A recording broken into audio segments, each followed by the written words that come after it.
Dewan Pimpinan Wilayah Partai Aceh Kabupaten Aceh Barat Daya membantah adanya isu perpecahan di internal partai. Bantahan itu disampaikan oleh Ketua DPWPA Tengku Abdurrahman Ubid melalui juru bicara Rahmat Saputra.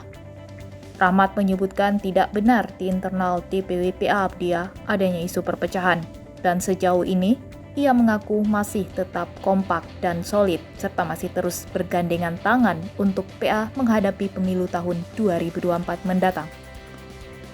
Bahkan Rahmat membuktikan bahwa DPW PA Abdiya pelaksanaan Muswil 3 pada 17 April lalu terlaksana dengan baik, aman, dan telah terpilih secara aklamasi Tengku Haji Abdurrahman Ubid sebagai Ketua DPW PA Abdiya. Bukan itu saja, kata Rahmat, salah satu poin Muswil 3 merekomendasikan adanya pemerataan daerah untuk struktur di tingkat pimpinan.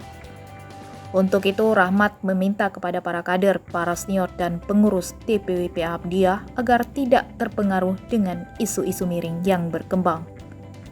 Jika ada yang menyampaikan isu-isu miring seperti itu, Rahmat menyebutkan secara tegas dapat dipastikan itu provokator dan pihak yang gamang karena takut melihat pihaknya telah bersatu dan solid di bawah kepemimpinan saat ini.